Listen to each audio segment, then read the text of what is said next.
नमस्कार नमस्कार, मेरा नाम है राजीव कुमार बजाज एनआर के भी, और मैं हूं इस वक्त एडवोकेट प्रदीप नंबियार जी के साथ। प्रदीप जी नमस्कार। नमस्कार सर, नमस्कार। और प्रदीप जी और मैं, हम दोनों हैं नेशन नाउ पर। नेशन नाउ हमेशा आपके साथ और हमेशा ही आपके साथ रहेगा। आप सब लोगों को जय हिंद, जय महाराष्ट्र, जय भवानी, जय शिवाजी, वंदे मातरम। वंदे मातरम। भारत माता की जय। जय हिंद, माता की जय। So Pradeep ji, the teachers demonstration at Azad Maidan, Sharad Pawar Sahab himself going over there, that's amazing. Sharad Pawar Sahab going for a teachers demonstration, which is amazing. I mean, अभी एक चीज आपको ध्यान रखना पड़ेगा sir, Sharad Pawar ji जहाँ भी ऐसे इंटेलेक्चुअल्स का मेला होता है वहां पर जरूर जाता है। कोई प्रोटेस्ट होता है, समथिंग ऑफ दिस ऑर्डर, किसान हो, टीचर्स हो, he is always there, he is always there. And somehow और the other he has not left his tag of secularism. और गिरीश महाजन साहब अभी भी बोल रहे थे वहाँ पे, मंत्री जी, वो मतलब हाउस को छोड़ करके सीधा वहाँ पर आ गए और लोगों को अश्योर किया है। लेकिन ये अश्योरेंस तो क्या है कि शिक्षकों को बहुत बार मिल चुकी है Pradeep ji. And I think considering the way the prices have gone up, everything has gone up, मतलब सीधी बात है, मुझको ऐसा लगता है कि जो टीचर्स की डिमांड्स हैं they should be taken very seriously by the government. मुझको ऐसा लगता है। The government had promised, that's what the teachers say. सरकार ने वादा किया था कि रिफॉर्म्स होगा, आपके ग्रांट्स और जो आपको मिलता है उसमें वेतन में इंक्रीज, वृद्धि हो, there will be a rise. But after the GR, they found that it was all fake वादे। वादे सिर्फ वादे थे, nothing on the table, nothing in writing. And we were talking, by the way, about Sharad Pawar साहब, not Uddhav Thackeray ji. ये जो शक्ल दिख रही है इनकी, ये उद्धव ठाकरे हैं, ये शरद पवार साहब नहीं है। मैं अपने पीसीआर को बता दूं।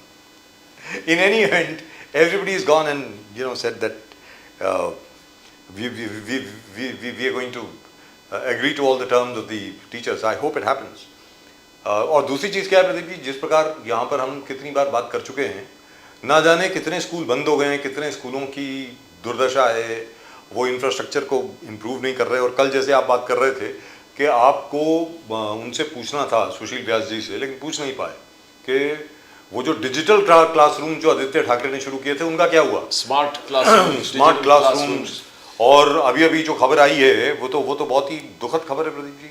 वो कौन सा एरिया है सर, वो हमारे सुंदर पाठमुख जी बता रहे थे। हाँ, पार्ला, विले पार्ला में एक इतना बड़ा बोर्ड लगा दिया आदित्य ठाकरे साहब ने, डिजिटल क्लासरूम का, मॉडर्न क्लासरूम का। वो सिर्फ बोर्ड ही बोर्ड लगा हुआ है, अभी तक वहाँ पर कुछ हुआ नहीं। तो मतलब, लेकिन जो नई सरकार है, जो पहले एकनाथ शिंदे साहब की सरकार और उसके बाद देवेंद्र फडणवीस साहब की सरकार, उनको कुछ ना कुछ तो करना चाहिए था। I don't know why students are neglected in this manner, which is terrible. मतलब क्या है? Most of them are, but if you sir you need to appreciate BMC where. आप कलीना में देखिए, there was some Urdu school, BMC school, that was very dilapidated just across our house. आज वो 3 floors के एक जबरदस्त बिल्डिंग बनकर उभरा है, माशाल्लाह। Yes, and you need to applaud some work that they have done also, because nobody thought for a poor BMC school. Then I went to Prabhat Colony, H East Ward के Prabhat Colony के बगल में, a beautiful school out there, BMC school. You can't believe that's a BMC school. तो नए school जो बन रहे हैं बहुत खूबसूरत बन रहे हैं और बहुत अच्छे बन रहे हैं। Huge space, जबरदस्त तरीके से। और छोड़िए, कई स्कूल में तो स्विमिंग पूल भी है, टेनिस कोर्ट है, वहाँ बास्केटबॉल कोर्ट है, सब कुछ है। Here you got a जो AstroTurf है जी, for hockey. No, for cricket. For they use for it's not being occupied also. The point is, बच्चे के लिए है, but you need to train them into all these kind of events. जो कलीना में है उसमें AstroTurf भी है. BMC school having an AstroTurf. That which is fantastic. Yes, fantastic. Football, they play football, hockey, जो भी उनको खेलना है वो खेल सकते हैं वहाँ पर। टर्फ पे, मतलब आर्टिफिशियल टर्फ है। Artificial turf, and you got lights to play in the night also. क्या बात है साहब, वंडरफुल, एब्सोल्युटली वंडरफुल। तो कुछ काम हो भी रहा है, कहने का मतलब ये हुआ। बट क्या वो मिसयूज, यानी बीएमसी स्कूल के बच्चे नहीं जाते वो आसपास के लोग जाते हैं, आसपास के लोग पैसे भर के जाते हैं जी। So they have turned that into, because the school children are not being promoted into sports. You got beautiful grounds, you got beautiful AstroTurf, but not being used by BMC kids. और दूसरी चीज क्या हुई है प्रदीप जी के, राज ठाकरे साहब ने अपने सभी लोगों को बोला है कि भाई मेरी इजाजत के बगैर आप किसी चैनल में नहीं जाएंगे, स्पेशली नोएडा के जो चैनल हैं उसमें आप लोग नहीं जाएंगे, नंबर 1। नंबर 2, एमएनएस ने ये भी कहा है कि भाई हमारी स्ट्रगल तो जारी रहेगी मराठी को लेकर के। अब मराठी को लेकर के स्ट्रगल क्या है, मेरी समझ के बाहर है, शायद कोई समझाएगा मुझको, मुझे मालूम नहीं है। what is the struggle with regard to Marathi? Everybody loves Marathi. We take great pride in Marathi.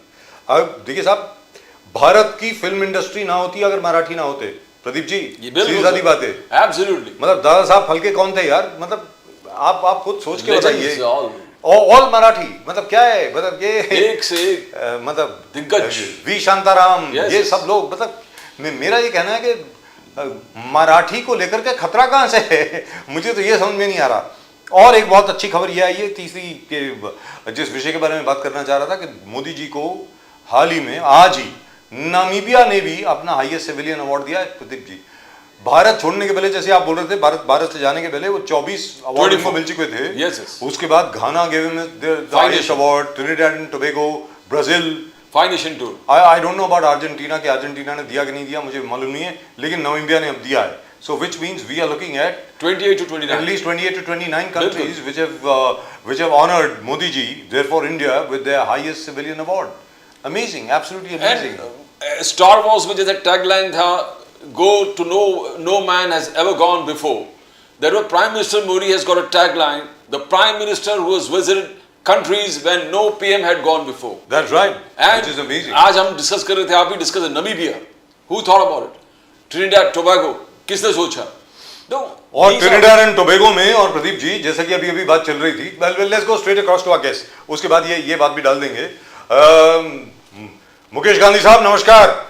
नमस्कार नमस्कार नमस्कार। और शैलेश पांडे साहब क्या हाल है? नमस्कार, नमस्कार। नमस्कार नमस्कार कैसे हैं? जय सिया राम सर, हर हर महादेव, कैसे हैं? जय श्री राम, हर हर महादेव। बहुत बढ़िया लग रहे हैं सर, क्या लग रहे हैं, देखिए ना शैलेश दोनों। पांडे साहब, स्पेशली शैलेश पांडे जी अभी स्पा से आए, बिल्कुल स्पा से निकल के आए हैं, अभी देखिए मालिश वालिश करा के जब first से class। रुद्राक्ष पहनना धारण और कर जब लिया। से रुद्राक्ष धारण किया है तब से तो चेहरे पे नूर ही कुछ और है। हा रोशनी देखिए, मतलब लाइट की जरूरत नहीं है उनको। हर हर महादेव सर। गांधी भोलेनाथ साहब, की कृपा है, हर हर महादेव। गांधी भोलेनाथ साहब की is कृपा है। the evergreen गांधी साहब।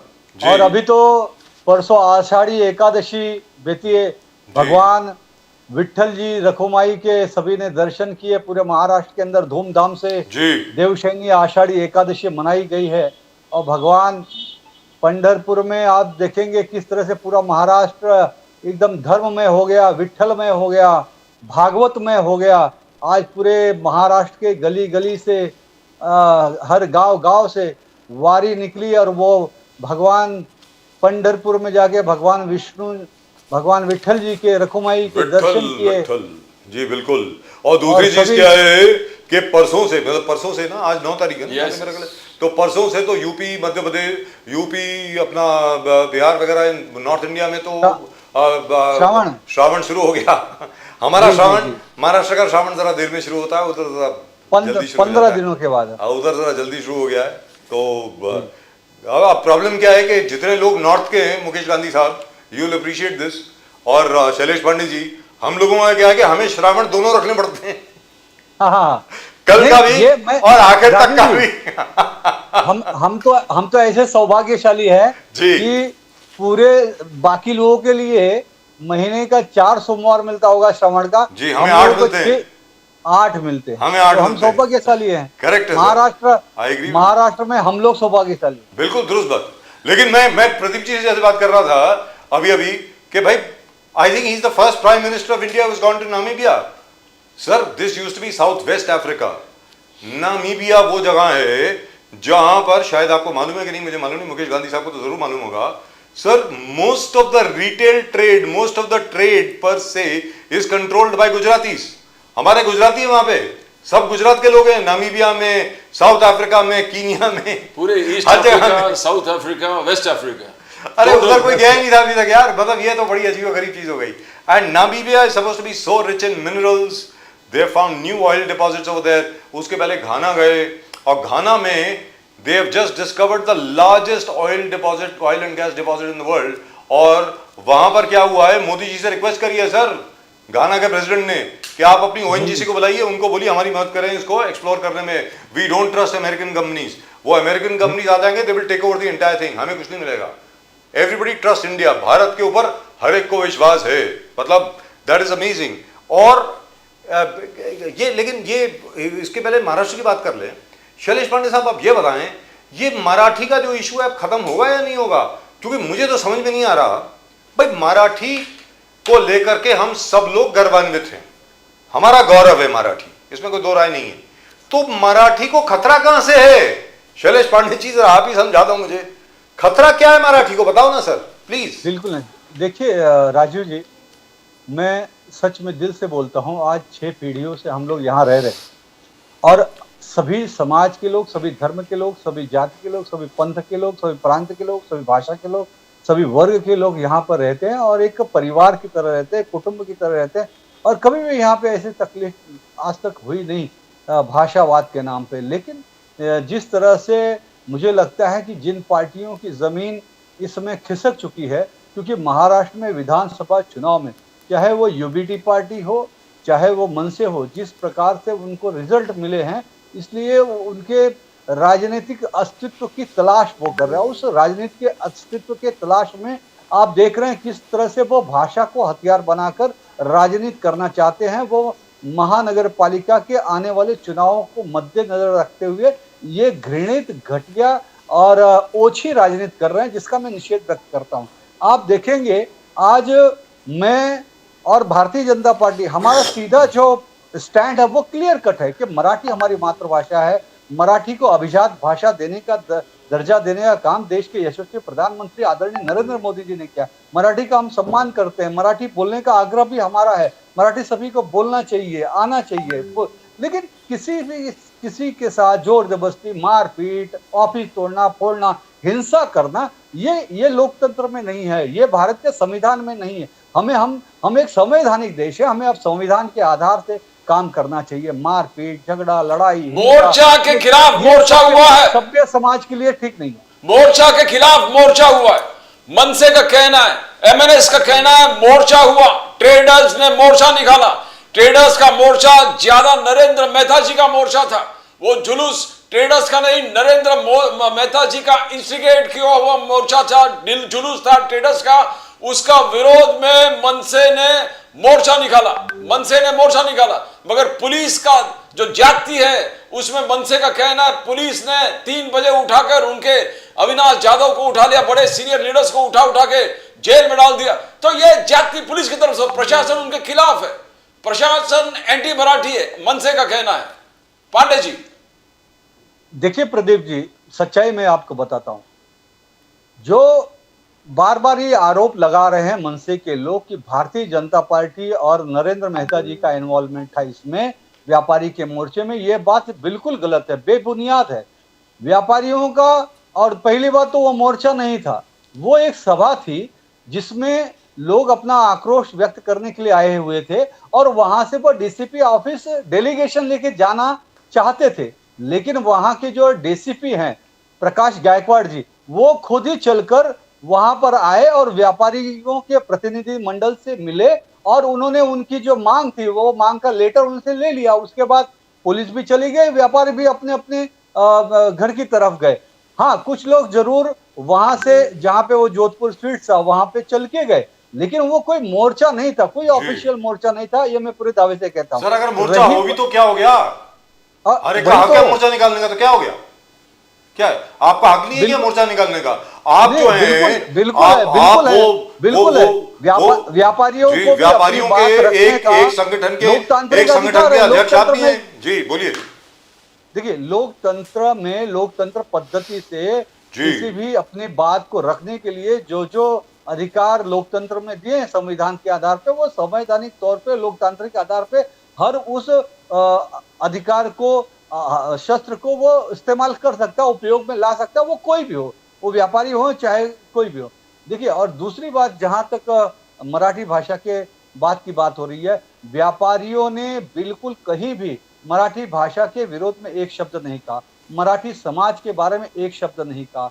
न तो उस मोर्चे से भारतीय जनता पार्टी या नरेंद्र मेहता का कोई लेना देना नहीं था। हाँ, नरेंद्र मेहता वहां के विधायक हैं, भारतीय जनता पार्टी वहां में सत्ताधारी पार्टी रही, सबसे बड़ी पार्टी है, तो वहां किसी भी एक बड़े वर्ग, बड़े समाज, व्यापारी समाज, और सबसे बड़ी बात समझने की आवश्यकता है कि व्यापारी बोले तो सिर्फ राजस्थानी, गुजराती नहीं, उन व्यापारी समाज में सभी आते हैं, वो मराठी भी थे उसके अंदर, जो भी दुकानें हैं, दुकानदार हैं, फैक्ट्री बिल्कुल। वाले हैं, इंडस्ट्री वाले हैं, उसमें तो मराठी भाइयों के भी दुकानें हैं, मराठी भाइयों के भी तो फैक्ट्रियां हैं। लेकिन यहाँ पे उसमें एक चीज मैं आपसे पूछता उसमें हूँ, शैलेश पांडे जी, सभी शैलेश लोग पांडे जी, हैं। एक सेकंड, बहुत बहुत बहुत अहम बात मैं आपसे पूछने वाला हूं, जरा ध्यान से सुनिए सर, मेरी बात सुनिए। कोई भी व्यापारी, कोई भी हो, बिजनेसमैन हो, कोई भी व्यापारी हो, इंडस्ट्रियलिस्ट हो, कोई भी, वो किसी भी भाषा के खिलाफ क्यों होगा? उसको तो अपना माल बेचना है ना, जो मर्जी खरीदे। बिल्कुल वो किसी भाषा के खिलाफ क्यों होगा सर? मतलब मैं ये समझ नहीं पा रहा हूं, मतलब क्या है ये? क्या मैं जी राजू जी, मैं समझाता हूं इसको। जी देखिए राजू जी, विषय कैसा है, मैंने पहले ही सारी बात बताई। अब देखिए क्या हुआ, जिस प्रकार से मोर्चा मनसे के लोगों ने निकाला, उसके पीछे आप समझिए कि जिस प्रकार से वहां पर राजन विचारे ने आके भाषण दिया, जिस प्रकार से मनसे के बाहर के नेताओं ने आके भाषण दिया, और जिस प्रकार से वहां पे वहां के मीरा भाईंदर के ही शिवसेना भाजपा महायुति के जो उम्मीदवार थे प्रताप सरनाईक, और वो विधायक हैं शिवसेना से, और वो अभी मंत्री हैं, परिवहन मंत्री हैं प्रताप सरनाईक, और वो भी एक मराठी हैं। लेकिन वो मराठी जब मोर्चे में जाते हैं तो क्यों उनको वहां पे उन पे बॉटल फेंकी जाती है, क्यों उनका बहिष्कार किया जाता है, क्यों मजबूरन पुलिस को उनको उस मोर्चे से सुरक्षा के दृष्टि से बाहर निकालना पड़ता है? वहां पे 50 खोखे एकदम ओके के नारा प्रताप सरनाईक, जो कि मराठी विधायक है, मराठी मंत्री हैं, परिवहन मंत्री हैं, सीनियर मंत्री हैं, और सबसे बड़ी बात, प्रताप सरनाईक जी के पिताजी आदरणीय माननीय प्रबोधनकार ठाकरे जी, जो हिंदू हृदय सम्राट आदरणीय बाला साहब ठाकरे के पिताजी हैं, उनके वो सहयोगी रहे हैं, वो भी एक साहित्यकार रहे हैं, बाबूराव सरनाईक जी। आज एक महान साहित्यकार के बेटे और महाराष्ट्र के सुपुत्र परिवहन मंत्री, एक मराठी मानुस को मराठी मोर्चे के अंदर से बहिष्कृत किया जाता है, बॉटल फेंकी जाती है, धक्का मुक्की की जाती है, उनका अपमान किया जाता है। ये क्या मराठी का अपमान नहीं था? ये मराठी का अपमान है। मैं इस बात का निषेध व्यक्त करता हूं। और दूसरी बात कि इससे ये सिद्ध होता है, जाहिर होता है कि मन से उद्धव ठाकरे की शिवसेना और कांग्रेस के सहयोग से ये राजनीतिक मोर्चा था, ये मराठी समाज का मोर्चा नहीं था। ये अगर सिर्फ मराठी समाज का मोर्चा होता तो वो प्रताप सरनाईक, जो कि एक मराठी विधायक मंत्री हैं, उनका बहिष्कार बिल्कुल नहीं करते। उनको तो आदर देना चाहिए था, उनको तो सम्मान देना चाहिए। आप एक मराठी होकर मराठी का अनादर कैसे कर दिया आपने, कैसे उनका अपमान कर दिए? आज पूरे महाराष्ट्र ने चैनल पर देखा है, आज मराठी समाज भी बहुत दुखी है उनके अपमान से, कि कैसे एक मराठी नेता का अपमान किया गया, किस तरह से वो दृश्य भुलाए नहीं भूलता है। मैं तो उस बात का निषेध व्यक्त करता हूँ। मुकेश गांधी साहब, इसलिए ये सिद्ध होता है कि वो पूर्ण रूप से मन से, और जो उद्धव बाला साहब ठाकरे, देखो मीरा भाईंदर में तो इनका एक भी नगर सेवक नहीं है इस वक्त, शायद यूबीटी का एक या दो नगर सेवक है, मनसे का एक भी नगर सेवक नहीं है। इनकी पूरी जमीन खिसक गई है, इनके पैर के नीचे की जमीन खिसक गई है, इनका राजनीतिक अस्तित्व खत्म हो गया है। तो ये अपने अस्तित्व की लड़ाई के लिए, लेकिन यहाँ पर शैलेश पांडे जी, मराठी समाज के कंधे पे बंदूक रख के हथियार बनाकर ये वहां का माहौल खराब किए और ये राजनीति किया, ऐसा मेरा कहना है, जबकि ऐसा होना नहीं चाहिए। मैं वहां बचपन से रहता हूं, बहुत अच्छा वातावरण है यहाँ, मराठी, गुजराती, उत्तर भारतीय, आपने पहले भी बताया था सर। सर मुकेश गांधी साहब मिलजुल कर रहे थे। मुकेश गांधी साहब, सर एक सेकंड, मुकेश गांधी साहब, सर ये कहां लेके जा रहे हैं हम लोग? मैं मानता हूं थोड़ा बहुत ठीक है, चलता है, क्या है उसमें कि मराठी को लेकर के सर एक हैंडल मिल गया, एक विंडो ऑफ अपॉर्चुनिटी मिल गई, क्या है कि एक जीआर आ गया कि फर्स्ट टू फिफ्थ भी थ्री लैंग्वेज फॉर्मूला होगा, तो एक अपॉर्चुनिटी मिल गई। It was a political opportunity, और पॉलिटिकल पार्टीज है, why should they not take that opportunity? ठीक है, लेकिन अब तो खत्म करें ना सर। मुकेश गांधी साहब, आपको क्या लगता है, अब ये कुछ ज्यादा नहीं हो गया? What do you think sir? मतलब ये अभी तो क्या है, ये अब तो बंद होना चाहिए, जहां तक मैं समझता हूं। आप बताएं मुकेश गांधी साहब। राजीव जी, जी क्या से क्या हो गया, करना चाहते थे कुछ और क्या हो गया। जी दुरुस्त बात है। चाहते थे तो हम महाराष्ट्र को बड़ा राष्ट्र बनाने के लिए, पर महाराष्ट्र सिर्फ मराठी भाषा के इश्यू में सिमट गया। यह है उद्धव ठाकरे और राज ठाकरे की कहानी। मैं तो इन दोनों को कितने सालों से जानता हूं, क्योंकि मैं तो 10 साल शिवसेना में एकदम सक्रिय था, बाला साहब के बहुत नजदीक था, और बाला साहब ठाकरे जी का एक वाक्य था, वो हमेशा कहते थे कि I may be Marathi in Maharashtra but I am a Hindu in Bharat. ये जो रवैया से बाला साहब ठाकरे ने मराठी लैंग्वेज का प्रचार किया, प्रसार किया और मराठी की अस्मिता महाराष्ट्र में बढ़ाई, और उस वक्त जो कम्युनिज्म का लाल झंडा यहां हमारे बंबई में लहराता था और दत्ता सामंत और ये सब चल रहा था, उसके सामने उन्होंने यूनियन बना करके शिवसेना के और लोकाधिकार समिति बना करके उन्होंने जो सिस्टमेटिक मराठी युवाओं को रोजगार दिया, काम दिया और मराठी भाषा का दर्जा बढ़ाया। उस वक्त में मराठी साहित्य अकादमी भी बनी, और मराठी साहित्य अकादमी जब बनी तो उसके साथ में गुजराती साहित्य अकादमी बनी, सिंधी साहित्य अकादमी बनी, हिंदी साहित्य अकादमी बनी।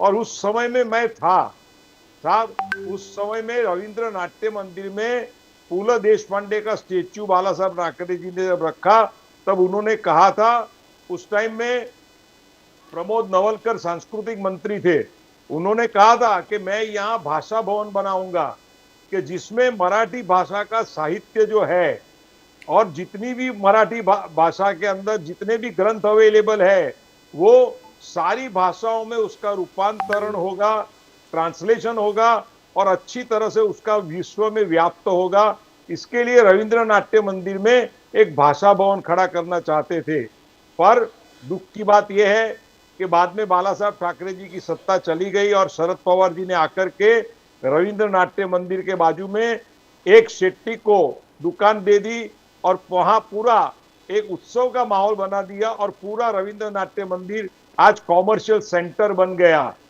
भाषा भवन का जो बाला साहब का सपना था वो चला गया। तो उद्धव ठाकरे जी ने, कभी राज ठाकरे जी ने रविंद्र नाट्य मंदिर को भाषा भवन बनाने के लिए और मराठी भाषा और साहित्य का प्रचार प्रसार करने का सेंटर बनाने का काम, उसकी जीआर भी निकल गई थी प्रमोद नवलकर के हाथ से, मैंने खुद ने देखा है वो। तो वो काम क्यों ये दोनों भाई नहीं करते हैं? सिर्फ मराठी भाषा के नाम से आंदोलन करने से मराठी लोग उनके साथ में नहीं आएंगे। गांधी साहब, आज उनका जो वहम है, आज देखो हमारे दोस्त ने संत पांडे जी ने अच्छा कहा कि मीरा भाईंदर में इनकी सत्ता नहीं है, फिर भी वो लोग अपने मराठी करके आंदोलन करके गुजराती, मारवाड़ी और इतर भाषी सभी व्यापारियों को दबाने का काम करेंगे। इसमें इनको यश नहीं मिलेगा, अपयश मिलेगा। बट वो पटक पटक के मारेंगे, पटक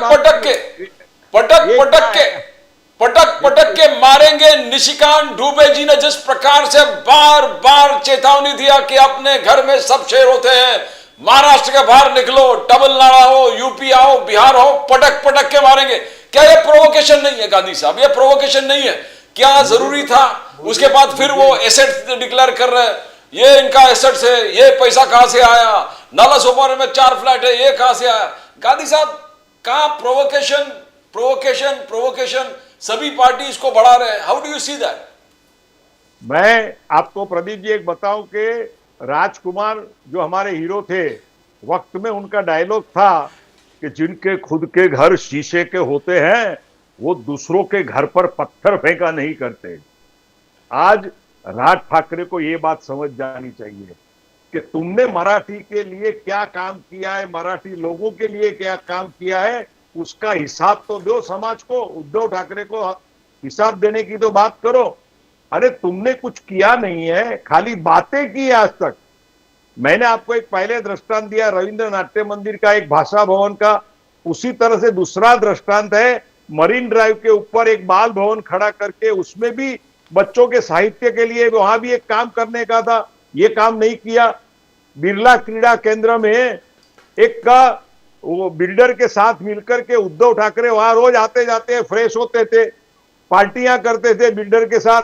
वो बिल्डर तो गुजराती है, उनके साथ मिलकर के उन्होंने बिरला क्रीड़ा केंद्र कॉरपोरेशन के अंडर थी, तो वो बिरला क्रीड़ा केंद्र को क्यों कोई नया मराठी नाटकों के लिए, उत्कर्ष के लिए क्यों कोई प्रोत्साहन नहीं दिया और वहां क्यों सेंटर नहीं बनाया? आज बिरला क्रीड़ा केंद्र में खाली सिर्फ एक रेस्टोरेंट चलती है, पार्टी का हॉल चलता है, पर बिरला क्रीड़ा केंद्र का जो ओरिजिनल थिएटर था, जो मराठी और इतर भाषीय रंगभूमि के लिए बनाया गया था, वो आज उजड़ गया है। उद्धव ठाकरे, राज ठाकरे इसके लिए कोई काम करेंगे कि सिर्फ उजाड़ते रहेंगे? सर यहाँ पर एक और चीज भी है मुकेश गांधी साहब, शायद आपको मालूम नहीं है सर, एक वीर सावरकर फाउंडेशन है मुंबई में, शायद आपको मालूम होगा। हाँ, शिवाजी पार्क में। जी, do you know who is the largest contributor to the Veer Savarkar foundation? जानना चाहेंगे? कौन? आपके खुद के बड़े अच्छे मित्र शरद पवार साहब। हाँ। सबसे बड़ी कंट्रीब्यूशन जो है वो शरद पवार साहब की है वीर सावरकर फाउंडेशन के लिए।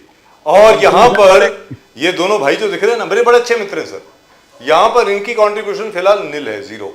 ये आपको बता दूं, everybody contributed sir, everyone contributed, the Congress, Sharad Pawar साहब, एवरीवन। आज वीर सावरकर के सेंटर की हम बात करें जी। तो वहां कितना स्कोप है। बाजू में मेयर का बंगलो था, जो जी। बाला साहब ठाकरे का भी ये मॉन्यूमेंट बनने वाला है, एक प्रासंगिक बनने वाला है, वास्तु बनने वाला है। तो ये सावरकर जी का जो इतना बड़ा माहौल है, उसमें क्यों वो मराठी भाषा के लिए, उत्कर्ष के लिए, हिंदुत्व के लिए क्या कार्यक्रम लेते हैं? राज ठाकरे के घर से तो बाजू में है। अरे वो कभी चल के जाकर के राज ठाकरे ने कभी वीर सावरकर को वहां प्रणाम किया है क्या? कितनी बार प्रणाम किया? अब आगे क्या सावरकर सर? की- सर अब आगे क्या, ये तो बताओ मुझे, क्योंकि ये तो बहुत ज्यादा हो गया ना, आप खत्म करो इसको। आगे देखिए, मेरी बात आप सुनिए। मुझे ऐसा लगता है जी। कि ये इश्यू को फ्लेयर अप करने का राज और उद्धव ठाकरे का जो प्लानिंग था, वो फ्लेयर अप का काम हो गया है, पर ग्राउंड रियलिटी पे वो लोग सक्सेस नहीं गए हैं। सर यहाँ पर जो प्रदीप जी ने आपसे पूछा, I think that is the most significant thing, जो निशिकांत दुबे जी ने कहा ना कि पटक पटक के मारेंगे, देवेंद्र फडणवीस जी ने साफ तौर पर कह दिया, एवरीबडी एक्सपेक्टेड कि देवेंद्र फडणवीस जी चुपचाप रहेंगे।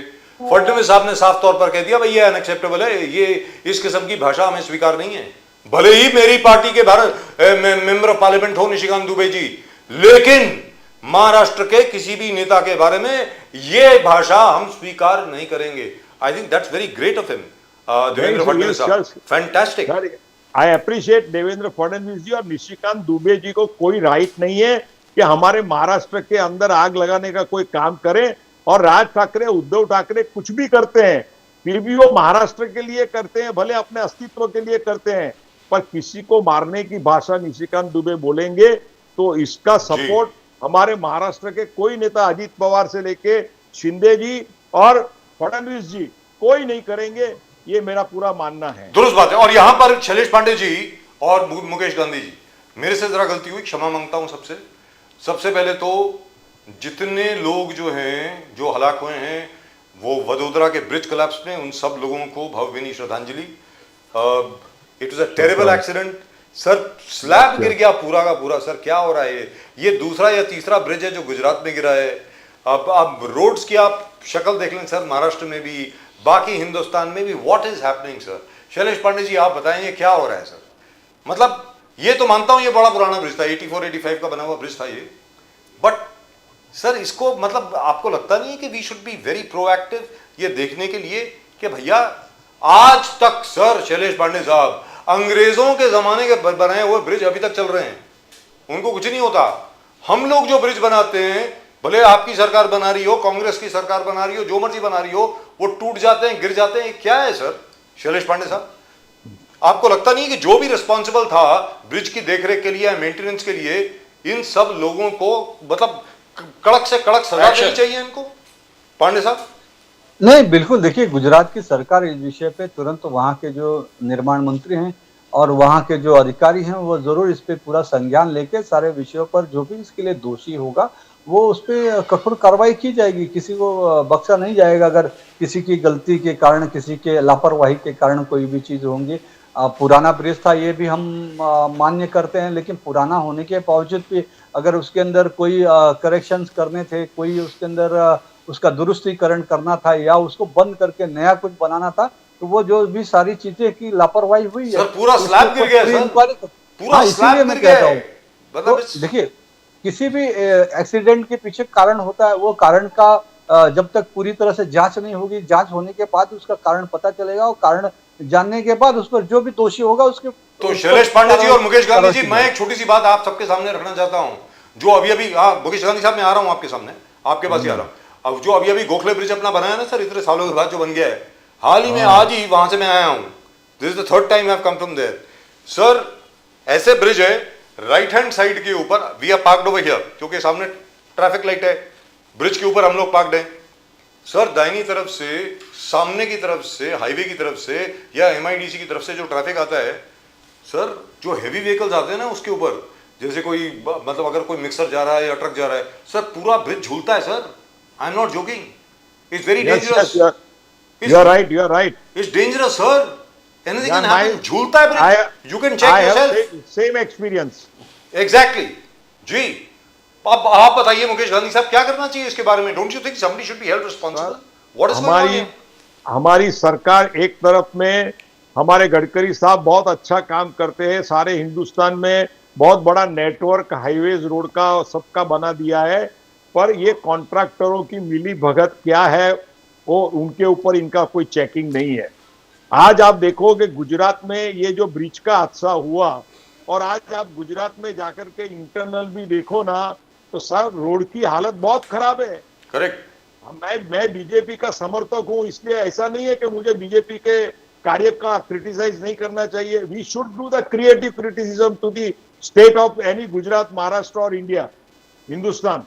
और आज रोड का काम इतना खराब हो रहा है, नए नए रोड बनते हैं वो अच्छा होता है, और जैसे टोल नाका बंद हो जाता है वहां से, वैसा वो रोड एकदम दरिद्र बन जाता है, कितने खड्डे टेकरे हैं।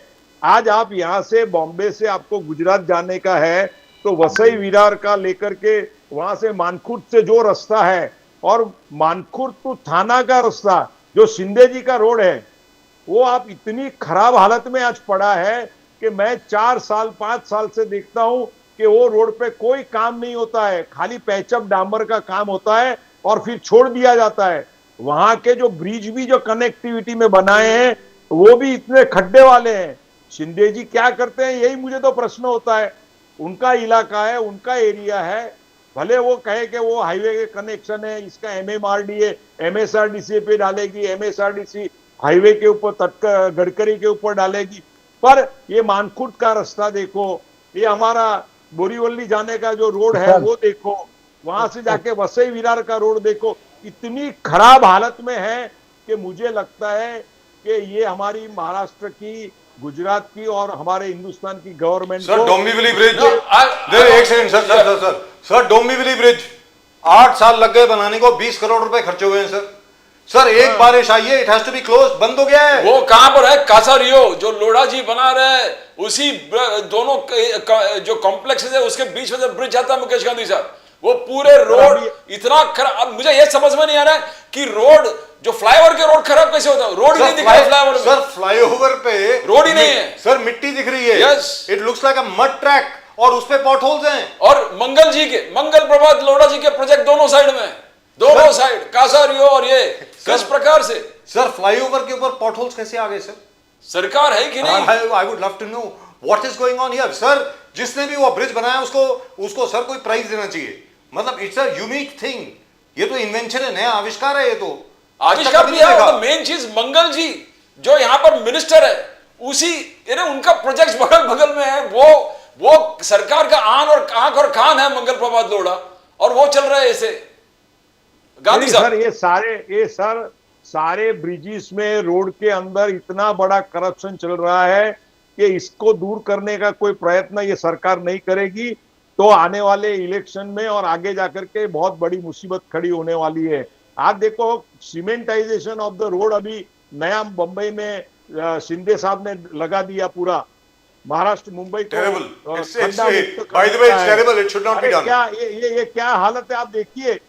आज जहां सीमेंट का रोड बना है उसके पैचअप के अंदर भी इतने हॉल पड़ जाते हैं, बाद में वही सीमेंट का रोड भी ब्रेक हो रहा है आज।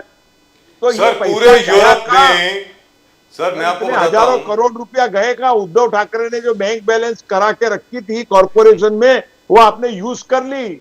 सर पूरे यूरोप में, Mukesh Gandhi sahab, you have been to Europe, you have been to Paris, you have been to France, you have been to Spain, everywhere. Sir, everywhere there are metal roads. वो जो हमारी लुक लुक और टार वाली जो road होती थी ना, मेटल टार्ड रोड्स, वो हैं हर जगह पे। They are very good for the car tyres. What is this audio that I am getting over here in my head? Can you please do something? Sir, sir, those metal roads are the ones which are the best for vehicles, for vehicular traffic and for pollution. ये concrete road से एक तो pollution बढ़ती है और दूसरा sir इसको repair करने में उतना ही खर्च होता है जितना बनाने में। What is going on, sir?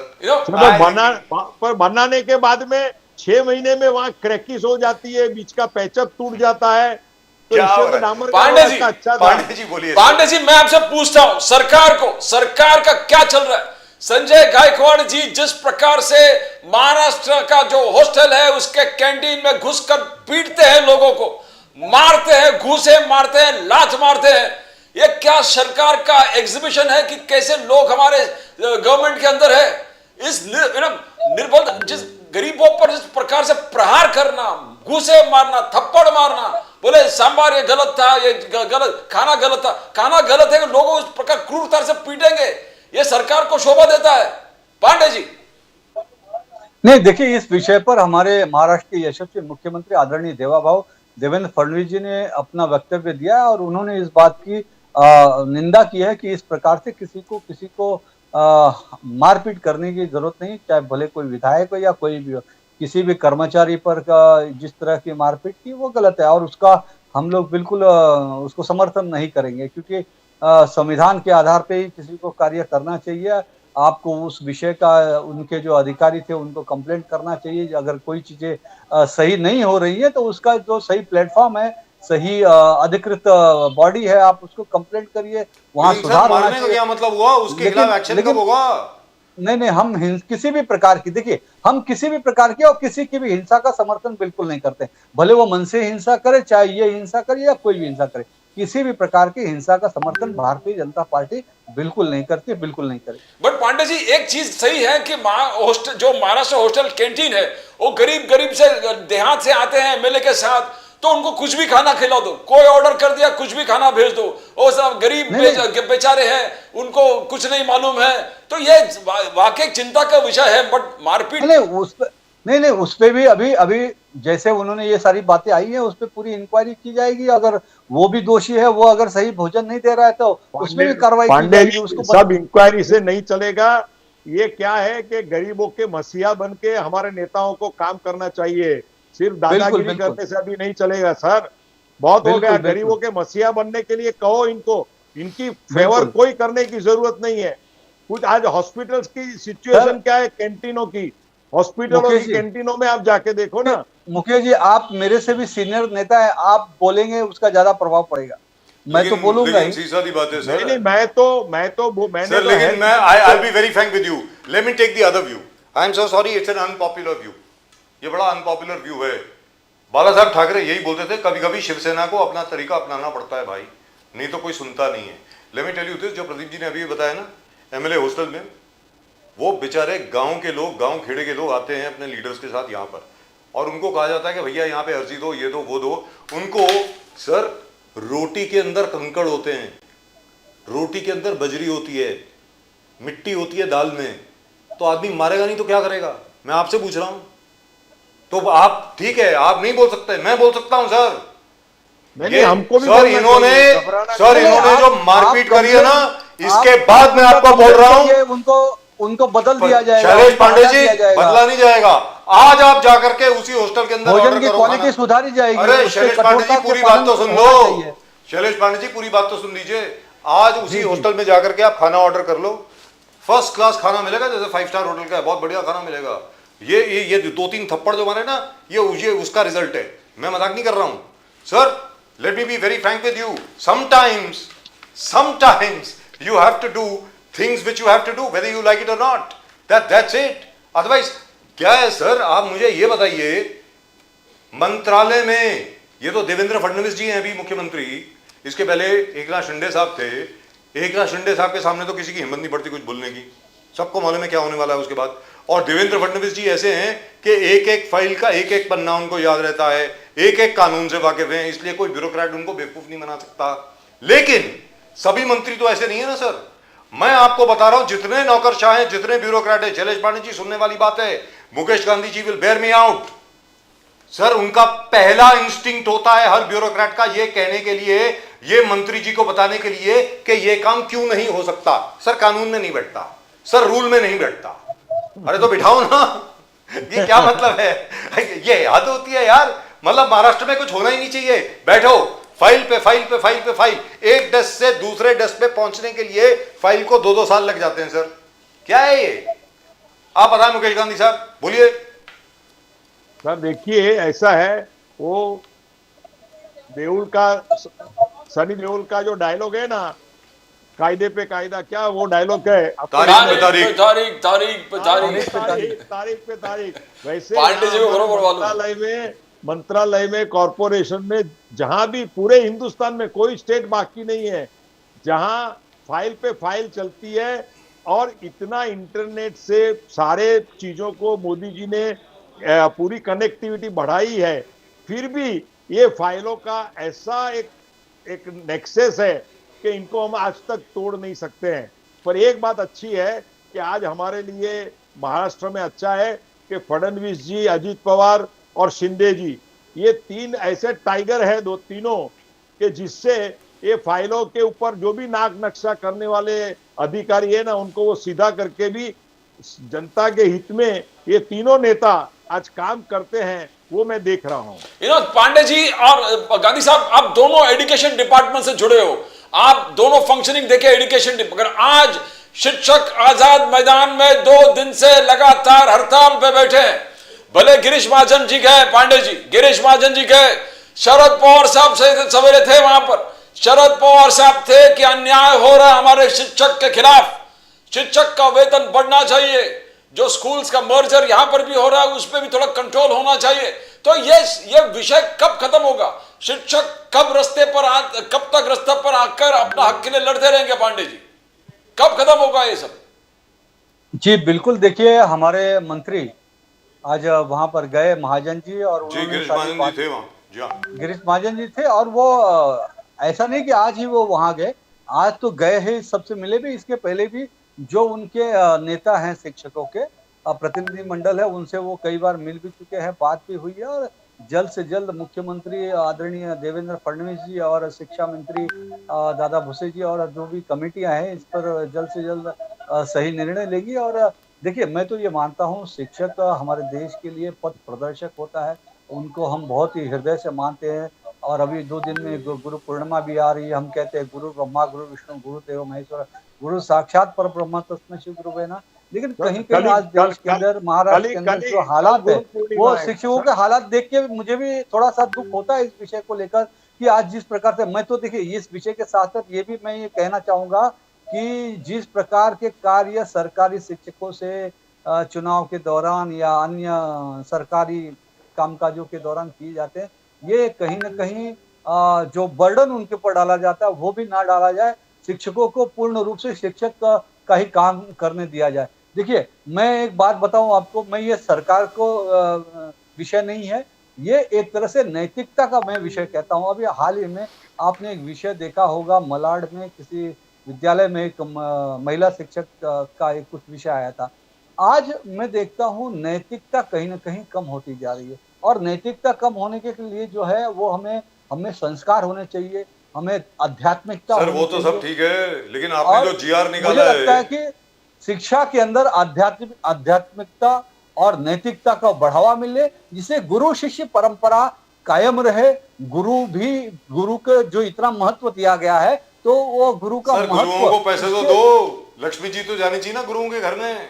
Sir कल गुरु पूर्णिमा कल तो गुरु दक्षिणा तो दिलवा दो।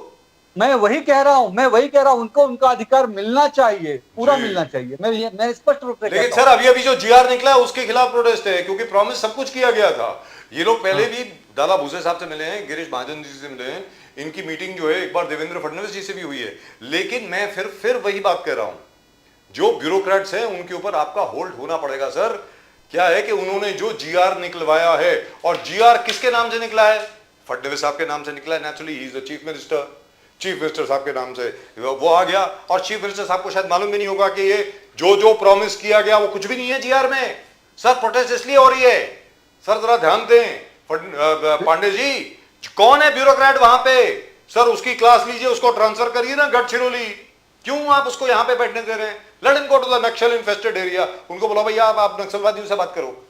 पांडे जी अगर मैं गलत बोल रहा हूं तो मेरे सुधार कर दें, बोलिए।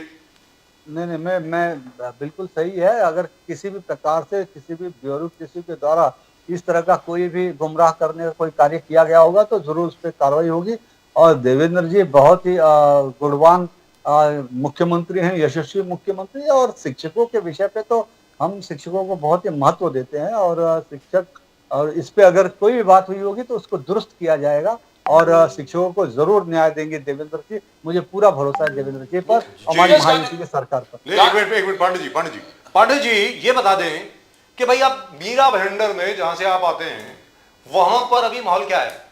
क्या है मतलब सब सही हो गया, सब ठीक हो गया, सब सुख शांति है, सुख शांति समृद्धि अब ठीक ठाक है, या एमएनएस ने महाराष्ट्र नव निर्माण सेना ने गर्म कर दिया सारा मामला? अब आप बताएं सर। देखिए राजू जी, मैंने पहले ही बताया था कि किस प्रकार से मनसे ने और उसमें बाद में उद्धव बाला साहब यूबीटी के लोगों ने और खास तौर से कांग्रेस पार्टी का सहयोग लेकर जिस प्रकार से मीरा भाईंदर शहर का माहौल बिगाड़ने की कोशिश की थी, मुझे मीरा भाईंदर शहर के सभी रहवासियों पर पूरा भरोसा है। क्योंकि मीरा भाईंदर शहर ये आगरी कोली भूमिपुत्रों का शहर रहा है, लेकिन हमारे मीरा भाईंदर शहर में आगरी कोली मराठी समाज का हृदय इतना बड़ा है कि आज उन्होंने, चाहे वो गुजराती हो, राजस्थानी हो, उत्तर भारतीय हो, बिहारी हो, पंजाबी हो, दक्षिण भारतीय हो, पूर्वी भारतीय हो, पश्चिम भारतीय हो, कश्मीर से कन्याकुमारी और कच्छ से कामाख्या तक के सभी लोगों को आत्मसात किया। आज भाईचारे की तरह सभी यहाँ पे साथ में मिल कर रहते हैं, साथ में बिजनेस करते हैं, साथ में धंधा करते हैं, साथ में समाज सेवा करते हैं। कभी ऐसा फर्क पता ही नहीं चलता था। लेकिन जिस प्रकार से एक व्यापारी पर जिस प्रकार से मारपीट हुई, इससे कहीं ना कहीं लोगों की भावनाएं आहत हुई और वो भावनाएं सभी समाज के लोगों की आहत हुई थी। उससे जो व्यापारियों पे मारपीट की गई, ऐसा नहीं कि सिर्फ वो राजस्थानी व्यापारी थे तो सिर्फ राजस्थानी समाज के लोग नाराज हुए थे, उसके साथ मराठी व्यापारी भी थे, मराठी समाज के भी लोग थे, उत्तर भारतीय भी थे, सभी समाज के लोग नाराज हुए और उनको ये पीड़ा हुई। लेकिन बाद में जिस प्रकार से उस विषय को खत्म किया जाना चाहिए था, तो खत्म न करके मनसे ने जिस प्रकार से टारगेट किया भारतीय जनता पार्टी को, टारगेट किया नरेंद्र मेहता को, यह गलत था। विषय व्यापारियों का था, विषय गलती आपकी थी।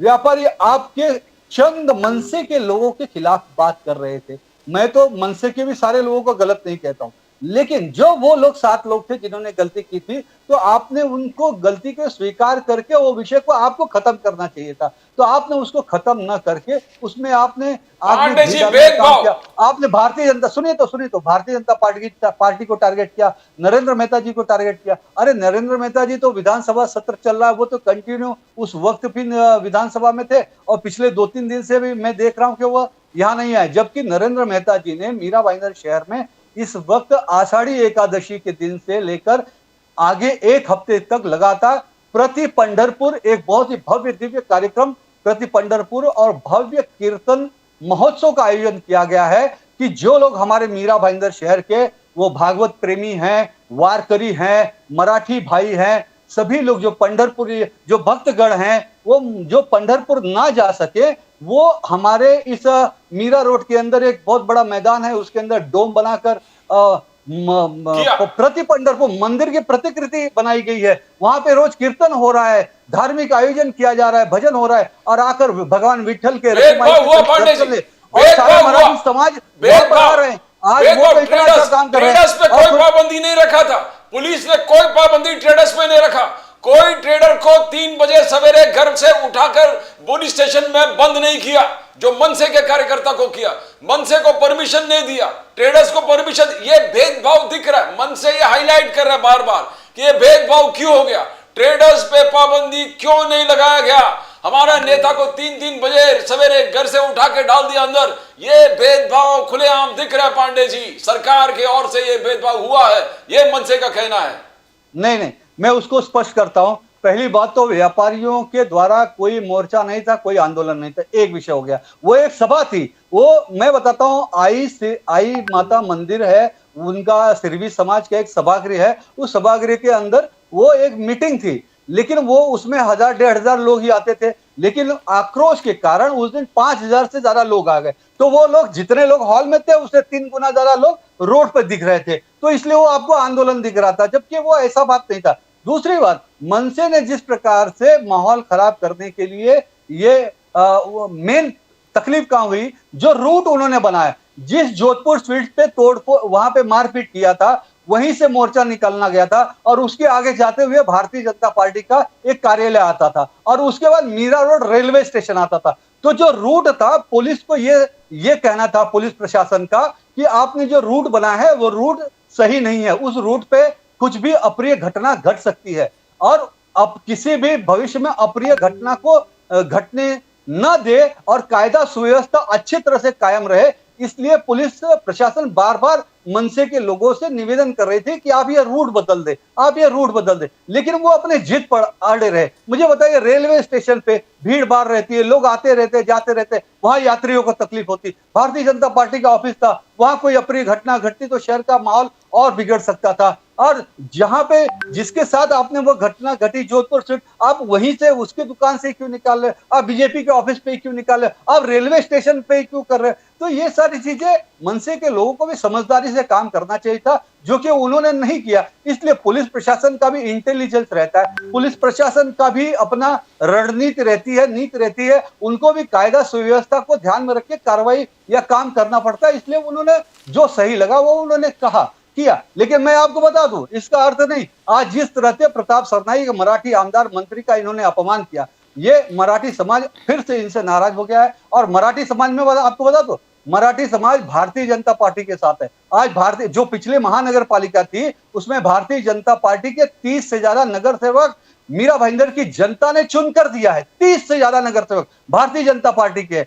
आज करीबन 150 से ज्यादा बड़े पदाधिकारी मराठी भाषा के, मराठी यहाँ के भूमिपुत्र भारतीय जनता पार्टी के पदाधिकारी है, और हजारों मराठी समाज के, मराठी भाषा के लोग यहाँ पर भारतीय जनता पार्टी का काम कर रहे हैं। और भारतीय जनता पार्टी मराठी भाषा, मराठी समाज को साथ में लेकर काम कर रही है। मुझे ये बताइए, देवेंद्र फडणवीस जी, नितिन गडकरी जी, सुधीर मुनगंटीवार जी, रविंद्र चौहान जी, क्या ये मराठी नहीं है? सभी तो मराठी है, मराठियों की पार्टी है कि नहीं है भारतीय जनता पार्टी? फिर आप किस तरह से आरोप लगाते हैं भारतीय जनता पार्टी मराठी द्वेष? ये देखिए, जब चुनाव आता है महानगर पालिका का, तो ये बीजेपी को टारगेट करेंगे, ये परप्रांतीय को टारगेट करेंगे, ये नरेंद्र मेहता को टारगेट करेंगे। अरे आज नरेंद्र मेहता के नेतृत्व में मीरा भाईंदर शहर में आगरी भवन का निर्माण किया गया है, जो यहाँ के भूमिपुत्र है। मराठा भवन का निर्माण कार्य हो रहा है। यहाँ पे अनेक ऐसे बड़े बड़े कार्य किए गए। छत्रपति शिवाजी महाराज का बहुत बड़ा चौक काशी मीरा में अभी हमारी महायुति की सरकार ने निर्माण किया, जिसके उद्घाटन मुख्यमंत्री के हाथ से हुआ। यहाँ पे अनेक मराठी अस्मिता के, मराठी स्वाभिमान के, मराठी गौरव के कार्य हो रहे, और सभी लोग साथ में मिलकर काम करते हैं, वो चाहे परप्रांतीय हो चाहे मराठी हो, सभी दूध में शक्कर मिलकर का। मैं तो ये कहता हूं कि जो मीरा भाईंदर शहर की एक मिनी भारत के रूप में पहचान है, सबको साथ में लेकर, सबका साथ में रहकर एक परिवार की तरह रहते हैं। और मनसे के इस चाल को सभी लोग समझ गए हैं। मराठी सारे भारतीय जनता पार्टी के साथ है, हम मराठी समाज के साथ है, मराठी भाषा के साथ है। मराठी को अभिजात भाषा का दर्जा ही हमने दिया साहब। मुकेश गांधी साहब, आप एजुकेशन से बहुत रिलेटेड हो, पांडे जी भी रिलेटेड है। अभी चर्चा कर रहे थे, जैसे यूपी में मर्जर ऑफ स्कूल्स हो रहा था, महाराष्ट्र में भी ये प्रोसेस शुरू कर दिया 1-1.5 साल पहले। मर्जर ऑफ स्कूल, जो 20 से कम स्टूडेंट्स है, उस चीज को, दोनों स्कूल्स को मर्जर को, आज वो भी मैटर उठा है टीचर्स के एजुटेशन के साथ कि ये इतने सारे 5000-6000 स्कूल बंद होने वाले हैं। तो क्या ये होलिस्टिक स्टडी हो रहा है? क्या आर्बिट्ररी तरीके से बंद किया जा रहा है, जिसमें बहुत सारे टीचर्स इनको नौकरी चला जाए? तो किस प्रकार से आप देखते हो, हाउ इज इट होलिस्टिक? क्या ये मर्जर ठीक है, मर्जर ऑफ स्कूल जिस प्रकार से हो रहे हैं? सर, प्रदीप जी, आज के वर्तमान पत्रों में आया है कि दादा भुसे एजुकेशन मिनिस्टर ने खुद ने विधान भवन में कल पूरा एक स्टेटमेंट दिया है। उसमें उन्होंने कहा है कि 5600 स्कूल में आज हम बंद कर रहे हैं, दूसरी वहां टॉयलेट की फैसिलिटी नहीं है, और कितने प्रॉब्लम है ये सारे स्टेटिस्टिक्स आज दादा भूसे ने खुद ने एक एमएलए के प्रश्न के जवाब उत्तर में दिया है। तो जैसे हमारी बिहार की एक प्रवक्ता हमारे यहाँ इश्यू में हमारे चैनल पे आती बिहार है, नहीं सर, यूपी। हाँ, यूपी इलाहाबाद। सॉरी यूपी की, हाँ, जो हमारी बहन आती है वो जो एजुकेशन का जो चैप्टर उठाती है वो सेम चैप्टर यहाँ महाराष्ट्र में भी हो रहा है। दादा भूसे जी का एज ए एजुकेशन मिनिस्टर खुद का कन्फेस करना ये बहुत बड़ी बात है। तो आप आज गुजराती मराठी भाषी का ये सब टॉपिक निकालने की जगह पहले ये स्कूल के एजुकेशन के ऊपर, Most बच्चों की important। व्यवस्था के ऊपर ध्यान रखो ना, क्यों नहीं करते हो आप? और दूसरा कि आज मीरा भाईंदर में भी सर एक मनसे के और ये शिवसेना के कारण उसमें राष्ट्रवादी कांग्रेस के भी लोग हैं, कांग्रेस के भी लोग हैं, ये सब ने मिला के एक भय का वातावरण खड़ा किया है। ये आज मेरे बहुत कनेक्टेड लोग थे वहां, मैं बहुत लोगों को जानता हूं मीरा भाईंदर में, तो वो सब कहते हैं कि ये जो भय का वातावरण हो गया है उसके कारण आने वाले कॉरपोरेशन के इलेक्शन तक में उनके व्यवसाय के ऊपर, उनके रहन सहन के ऊपर, उनकी सिक्योरिटी के ऊपर बहुत बड़ा प्रॉब्लम आने वाला है।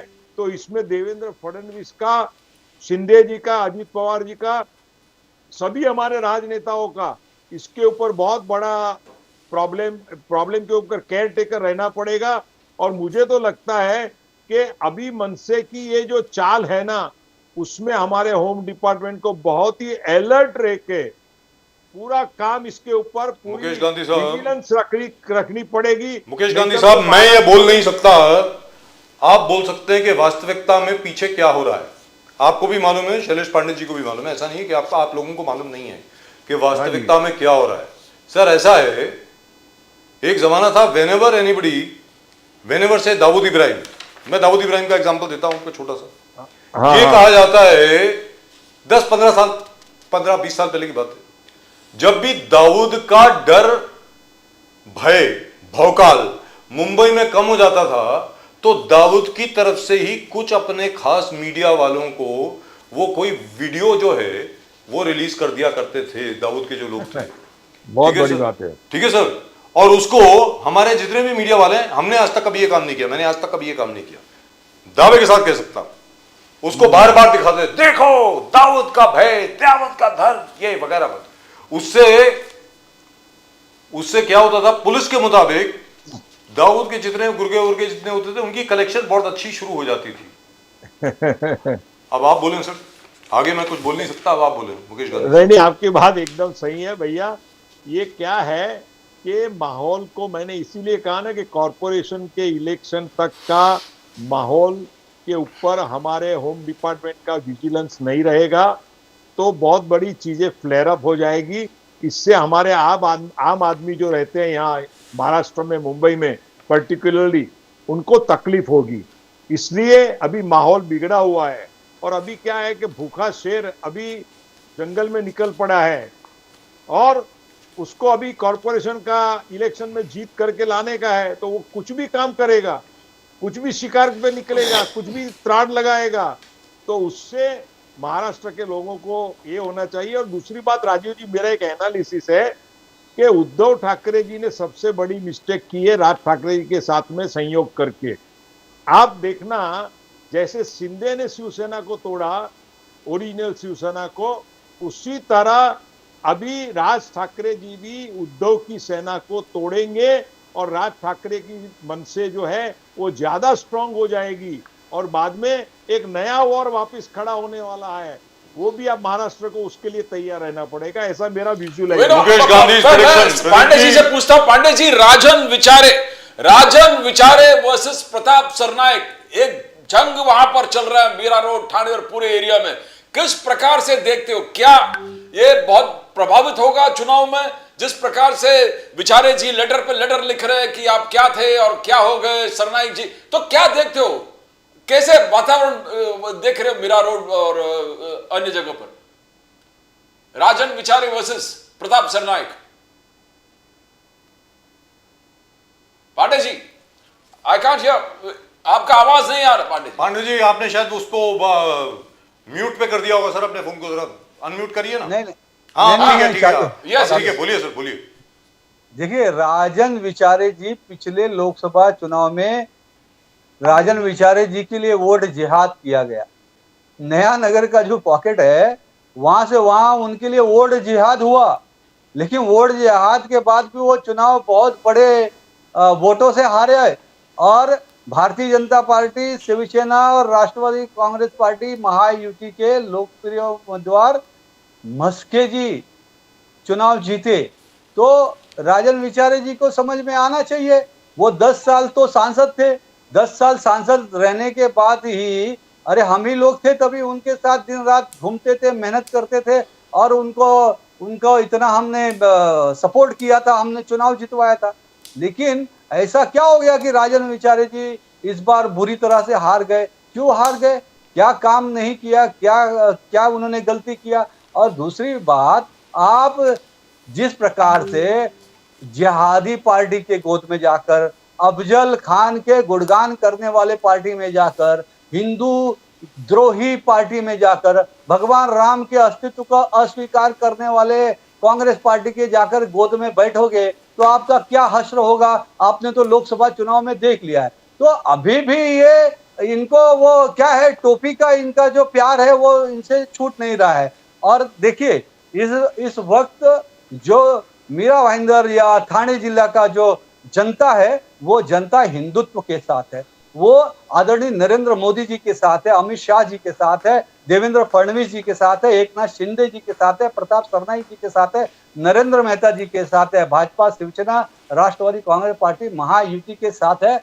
और यहाँ पर इसी प्रकार का ही माहौल रहेगा। और क्या होता है कि प्रताप सरनाईक जी का आज इतना अच्छा काम रहा कि लगातार वो 4 बार विधायक बने, लगातार वो फिर अभी मंत्री बने, मंत्री बनकर भी वो अच्छा काम कर रहे हैं। नरेंद्र मेहता जी वहां से 145 विधानसभा से विधायक बनकर, जिनको वहां की जनता ने 60,000 से ज्यादा वोटों से चुनाव प्रचंड बहुमत से जिताया, जबकि हमारे ही समविचारी एक अपक्ष भी इन लोगों ने खड़ा किया था वोट काटने के लिए। लेकिन मीरा भाईंदर की जनता ने क्लीन स्वीप दिया महायुति को, लोकसभा में भी और विधानसभा में भी। और ये एक प्रकार से पारंपरिक भारतीय जनता पार्टी और हिंदूवादी शिवसेना का गढ़ है। और इस गढ़ में ये भले मनसे हो, चाहे उद्धव उभाटा हो, चाहे कांग्रेस हो, चाहे और 2-4 पार्टियां ये जिहादी पार्टियां अपने साथ ला ले,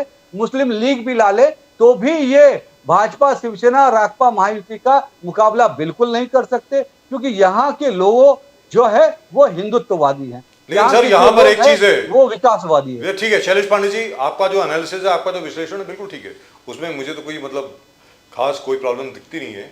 लेकिन यहाँ पर प्रॉब्लम क्या हो रही है सर कि राजन विचारे साहब बड़े अच्छे मित्र हैं हमारे, बहुत तो मैं तो उनको बड़ा सभ्य आदमी मानता हूँ, उनको पता नहीं क्या हो गया है, बहुत बढ़िया आदमी। नहीं देखिए, व्यक्तिगत तो नहीं मैं कुछ और बोल रहा हूँ सर, पूरी बात सुन लें, सर पूरी बात सुन लें, सर पूरी बात तो सुन लें, मेरी पूरा सवाल सुन लें, उसके बाद आप जवाब दें। एक आदमी को, एक बेचारे व्यापारी को अपने ऑफिस में बुला करके उसको थप्पड़ मारने का, ये मैं तो बड़ा शॉक हो गया। मैंने कहा ये क्या हो गया इनको यार, ये तो अच्छे आदमी हुआ करते थे, मेयर हुआ करते थे ठाणे के, याद है मुझको। अब आप बोले शैलेश पांडे जी, ये क्या है? देखिए कैसा है, मैं भी राजन विचारे जी के साथ, क्योंकि महायुति जी बिल्कुल, तो मैं भी बहुत नजदीक से उनके साथ काम किया हूँ। वो व्यक्ति व्यक्तिगत रूप से बहुत ही धार्मिक व्यक्ति है, अच्छे व्यक्ति है, लेकिन जिस प्रकार वो कार्य किए, देखिए आपको याद होगा पहले भी उन्होंने रमजान के महीने रोटी घुसेड़ने का काम किया था। और ये बात जो आपने याद दिलाई, ये सही में बहुत ही असंवेदनशील कार्य किया कि आप बताओ, आप क्या राजा महाराजाओं का पिक्चर बना रहे हो कि आप ऐसे बैठे हो सिंहासन पे और आपके ऑफिस में बुला के आप थप्पड़ मरवा रहे हो, आप खुद आप असंवैधानिक अलोकतांत्रिक कार्य कर रहे हो, थप्पड़ मरवा रहे हो, हिंसा करवा रहे हो। मैं उनकी इस कृति का बिल्कुल समर्थन नहीं करूंगा। और सर पुलिस एक्शन नहीं ले रही है, पुलिस कहती है वहां पे, जो हमने संपर्क किया, वो कहते हैं कि भैया हमारे हाथ बंधे हुए हैं, जब तक के जो आदमी वहां पे पिट रहा है, जब तक के वो कंप्लेंट नहीं करेगा, हम क्या एक्शन लें भाई? वो आदमी बोलता है कि भैया हमें छोड़ो, कृपा करके मुझे किसी की कंप्लेंट नहीं करनी है। तो सर ये तो कुछ इसका सोल्यूशन निकालना पड़ेगा ना सर। पुलिस बोलती है कि without complaint how can we take action. आज अगर आज वो आदमी आज एक फोन कर दे कि भाई मुझे जबरन यहां पे लेके आया गया, किडनैप किया गया मुझे, सर किडनैपिंग का केस बनता है, इंटिमिडेशन थ्रेटनिंग का केस बनता है, फिजिकल असॉल्ट का केस बनता है। लेकिन वो तभी बनेगा अगर ये बेचारा ये जो बोल रहा है अगर ये कंप्लेंट करेगा। तो जैसे वो आपके चौधरी साहब है जिनकी दुकान के ऊपर अटैक हुआ, वो जो मिठाई की दुकान जो थी, उन्होंने भी कंप्लेंट नहीं करी है। वो कहता है यार कौन आ बैल मुझे मार, मेरा दिमाग खराब है कि मैं कंप्लेंट करूंगा। लेकिन फिर भी पुलिस ने सुओ मोटो एक्शन लिया, 7 के 8 लोगों को जेल में डाला। अब मेरा ये कहना है कि इनके खिलाफ एक्शन क्यों नहीं हो रहा? अब आप बताएं सर पांडे साहब। जी देखिए, दोनों बात है। एक तो जिनके साथ मारपीट हुई है उन्होंने पुलिस में तकरार करनी चाहिए, और मान लीजिए नहीं भी किया, ये पब्लिक डोमेन में आया है, न्यूज चैनल पे चला है, जी, हर जगह वहाँ चला है। की जो स्थानिक पुलिस है उसने सो मोटो लेना चाहिए और उस पर कार्रवाई होनी चाहिए, बिल्कुल होनी चाहिए। देखिए कानून सबके लिए एक बराबर है। मुकेश गांधी साहब चलते चलते अब आप ही बता दें सर, कहां भारत जो है, अब आप मेरी बात सुने, जरा ध्यान से सुने आप दो लोग। सर कहां मोदी जी हर जगह जा रहे हैं। Sir he has been given the highest civilian order award, highest civilian award by 29 countries. 28 है कि 29 है मुझे याद नहीं है, 28 है 29 है मुझे याद नहीं। आज सर आज नामीबिया ने भी दिया है। सर आप मुझे बताइए, मोदी जी हर जगह पे जा करके कभी ओएनजीसी की डील करा रहे हैं, कभी आर्म्स डील करा रहे हैं, कभी कुछ करा रहे हैं। Egypt wants BrahMos, Italy wants BrahMos, और तो और छोड़िए आर्मीनिया को तो हम लोगों ने बेच भी दिया है, ब्राह्मोस नहीं बेचा है, आकाश तीर बेचा है, आकाश तीर सिस्टम जो है हमारा। वियतनाम को हम ब्राह्मोस बेच चुके हैं, मतलब the deal is about to be through, और फिलीपींस को बेच चुके हैं।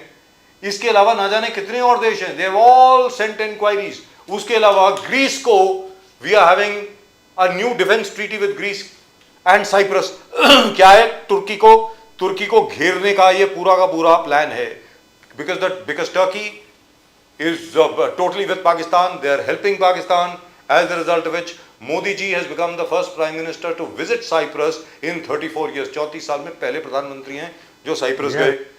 उसके बाद वो ग्रीस गए, और आर्मीनिया के साथ तो हम लोगों के रिलेशन बहुत अच्छे हैं ही। So Armenia, Greece, Cyprus, India against Turkey, ये सब हो रहा है। और यहां पर कहां वो पूछ रहे हैं कि तुम्हें मराठी आती है, नहीं आती है, दे थप्पड़। ये क्या हो रहा है सर? क्या है, मतलब क्या है? वाह आप बताइए। वाह वाह मिस्टर राजीव भाई, आपने पूरे 2 मिनट में इतनी अच्छी एनालिसिस मोदी जी की सक्सेस स्टोरी के बारे में कर दी। इसके लिए पहले तो मैं आपको सैल्यूट करता हूं, बहुत अच्छी बात बताई। आज हिंदुस्तान के हर लोगों को ये बात जाननी चाहिए कि हमारा वड़ा प्रधान, हमारा प्राइम मिनिस्टर कौन है, वो देश हित के लिए क्या काम करता है। तो जो रीजनल पार्टी है उनको भी उनमें से अच्छी बातें लेकर के फॉलो अप करना चाहिए और उसको समर्थन करना चाहिए। देखिए हमारे आरएसएस के एजेंडा में भी एक 2025 में जुलाई में एक सभा हुई थी, उसमें आरएसएस ने अपने एजेंडा में कहा था कि हिंदी, हिंदू एंड हिंदुस्तान, और साथ में लिखा था कि regional language should give the priority in every state. तो आज एक आरएसएस भी उसमें मानती है, राज ठाकरे और उद्धव ठाकरे भी आरएसएस को मानते हैं, तो हमारे सभी मराठी और सभी भाषी नेता लोग आरएसएस को भी मानते हैं। मुस्लिम भाई भी हमारे आज आरएसएस को मानते हैं, क्योंकि उनका देश के संगठन के लिए कार्य हो रहा है। तो मेरा कहना ऐसा है कि कल गुरु पूर्णिमा है, गुरु पूजा नाउ टर्न्ड इनटू गुरुइज्म। जिस तरह से गुरु पूजा का महत्व गुरुइज्म में कन्वर्ट होने के कारण में, जैसे ढोंगी बाबा खड़े हो गए, और भगवत गीता में कृष्ण भगवान ने कहा था कि तुझे तेरा गुरु बनना है, उद्धरेद आत्मन आत्मानम आत्मानम भव साधयेत आत्मैव आत्मना बंधुर आत्मैव रिपुरात्मना। तुझे तेरा उद्धार तुझे खुद को करना है। तो आज मैं राज ठाकरे और उद्धव ठाकरे जी को हाथ जोड़ के प्रार्थना करता हूं कि महाराष्ट्र के और मराठी और सारे महाराष्ट्र के लोगों के विकास के लिए ये भाषा का आंदोलन मत खड़ा करो, इस महाराष्ट्र को तमिलनाडु मत बनाओ, और बाला साहब की जो गरिमा है उसको जीवंत रखो। इतनी मेरी उनसे प्रार्थना है, क्योंकि गुरु पूर्णिमा के दिन में मैं खुद बाला साहब ठाकरे जी के मातोश्री पे पहले जाता था। अब हनुमान चालीसा का जब से विरोध हो गया मातोश्री के आज के रहने वाले लोगों से, तब से मैंने जाना बंद किया है। नहीं तो मैं हर गुरु पूर्णिमा को मातोश्री में जाके कवर भी पेटी में डालता था। पर आज ये गुरु पूजा का महत्व सर उसके ऊपर एक अलग शो करेंगे सर, वो जो हनुमान चालीसा का जो मैटर है उस पर अलग शो करेंगे सर। मैंने तो उद्धव ठाकरे जी को मैसेज भेजा था कि भैया उनको घर में बुलाओ और हनुमान जी की मूर्ति के सामने बिठा करके खुद भी हनुमान चालीसा पढ़ो उनके साथ। अगर वो ऐसा करते तो आज भी शायद मुख्यमंत्री होते, मैं बोल रहा हूं सर। राजीव जी देखो, उद्धव ठाकरे ने वहां भी भाषावाद खड़ा किया जी। वो कहते हैं कि हिंदी में हनुमान चालीसा क्यों बोलते हो, हमारे यहाँ जो हनुमान की मराठी में प्रार्थना है वो मारुति स्तोत्र, मारुति स्तोत्र जो है, वाड़ स्तोत्र जो है मारुति वो। हाँ, तो ये जो दिमाग की उनकी जो चाल होती है ना, वो बहुत गलत है। जैसे वो बोलते हैं कि बीजेपी का हिंदुत्व अलग है, मेरा हिंदुत्व अलग है। अरे हिंदुत्व तो हिंदुत्व है, हिंदुत्व है राष्ट्रीयत्व है। चलिए सर, चलते चलते शैलेश पांडे जी कुछ कहना चाह रहे हैं। शैलेश पांडे जी, इसके पहले कि आप कुछ बोले, मैं can we run that footage please, that Dombivli footage please, I would like to run it sir. इसको भी जरा ध्यान में रखें, we will do a show on this later, बाद में इस पे शो करेंगे। ये है सर डोंबिवली ब्रिज का, 24 घंटे की बारिश के अंदर अंदर इसको बंद करना पड़ गया। Now this is terrible what is happening. Now can we have Shailesh Pandey ji. Shailesh Pandey ji, आप कुछ बोलना चाह रहे थे, प्लीज बोलिए। जी देखिए, मैं राजू जी आपके न्यूज चैनल के माध्यम से संपूर्ण महाराष्ट्र को और आदरणीय उद्धव साहब ठाकरे जी को, राज साहब ठाकरे जी को और सभी मराठी लोगों को, मैं महाराष्ट्र के सभी जनता जनार्दन को एक ही हाथ जोड़कर संदेश उदाहरण के साथ देना चाहूंगा। ये महाराष्ट्र महाराष्ट्र है, जिसे राष्ट्र से भी महान कहा गया है। ये महाराष्ट्र सभी को साथ में लेकर सबका साथ सबका विकास करने वाला है। आज लाखों लोग मुंबा देवी के आशीर्वाद से जी रहे हैं, आगे बढ़ रहे हैं, प्रगति कर रहे हैं, पूरी दुनिया में मुंबई महाराष्ट्र का नाम रोशन कर रहे हैं। आज उस महाराष्ट्र के अंदर जो माहौल खड़ा किया जा रहा है, बहुत ही दुख हो रहा है, पीड़ा हो रहा है। मैं उदाहरण के तौर पे हम सभी के आराध्य छत्रपति शिवाजी महाराज का वो उदाहरण देता हूं कि अगर आप सच्चे छत्रपति शिवाजी महाराज के भक्त हो, उनके बताए हुए रास्ते पर चलते हो, तो आप कैसे भूल गए कि छत्रपति शिवाजी महाराज के दरबार में कवि भूषण थे, जो भूषण महाराज छत्रपति शिवाजी का गुणगान अवधी हिंदी भाषा में कविताएं करते थे, और आज उनके कविताओं के में महाराज छत्रपति शिवाजी का बखान है, गुणगान है। छत्रपति संभाजी महाराज जो हमारे आराध्य हैं, उनके दरबार में कवि कलश थे, जो मथुरा के थे, ब्रज भाषा और हिंदी भाषा में वो कविता करते थे, और उनकी कविता पूरे उनके मराठा साम्राज्य के बखान से भरी पड़ी है। छत्रपति शिवाजी महाराज छत्रपति संभाजी महाराज के बखान से भरी पड़ी है। कवि कलश वो थे, वो छत्रपति संभाजी महाराज के मित्र थे। वो छत्रपति संभाजी महाराज का जब हत्या मुगलों ने, औरंगजेब ने करवाया, तो सबसे पहले अगर छत्रपति संभाजी महाराज के गर्दन से पहले किसी की गर्दन कटी तो वो कवि कलश की थी, जो उत्तर प्रदेश के मथुरा के थे। वो ब्रज और हिंदी भाषा में कविता लिखते थे। उसे तो छत्रपति शिवाजी महाराज, छत्रपति संभाजी महाराज संपूर्ण मराठा साम्राज्य ने आत्मसात किया था, प्यार किया था। आज उन कवि कलश की समाधि भी आज वहां पर छत्रपति संभाजी महाराज के समाधि के बगल में बनी है। हम उसकी पूजा करते हैं, तो हम उनके भाषा का निरादर क्यों कर रहे हैं? कृपा करके ना करें। मैं हिंदी, मराठी हमारी माँ है, हिंदी भी हमारी माँ है। देश की सारी भारतीय भाषाएं को हम साथ में लेकर कहने का मतलब ये हुआ कि अगर हिंदी आपकी माता जी हैं तो मराठी आपकी मौसी हैं। कहने का मतलब ये हुआ, यही बोलना चाह रहे हैं? मैं तो दोनों को माँ मैं कहता हूँ कि दोनों, एक बड़ी माँ एक छोटी माँ। क्योंकि नहीं, मेरे लिए दोनों माँ है। मेरे लिए बड़ी माँ छोटी माँ कहो, मेरे लिए दोनों माँ है। मैं राजू जी बताऊं, तो मैं दादर स्कूल में पढ़ता था। मुकेश गांधी साहब कुछ बोल रहे थे, एक सेकंड, क्या बोल रहे थे? मैं दादर में पढ़ता था, मुझे हिंदी से ज्यादा मार्क्स मराठी में मिलते थे। एक मिनट सर, मुकेश गांधी साहब कुछ बोल रहे थे। अरे शैलेश पांडे जी, एक मिनट, मुकेश गांधी साहब कुछ बोल रहे थे, क्या बोल रहे थे? जी, मैं तो ये कहना चाहता हूँ कि आप एप्रोप्रिएट गूगली लगाते हो और वो सच्ची होती है। Right gentleman. और गांधी साहब, आरएसएस ने कहा हर भाषा राष्ट्रभाषा है। जी, हर भाषा हर भाषा राष्ट्रभाषा है, बट रीजनल लैंग्वेज में प्राइमरी एजुकेशन होना चाहिए। होना चाहिए। आरएसएस सर देखिए ऐसा है, सबसे पहली रामायण जो है वो संस्कृत में लिखी गई, वाल्मीकि रामायण। सर दूसरी रामायण तमिल में लिखी गई, कंब रामायण। तो मतलब आप खुद सोचिए, वाल्मीकि कहां और महर्षि कंबन कहां। तो भारत जो है एक ही सूत्र में बना हुआ है सर, ये याद रखना चाहिए हम लोगों को।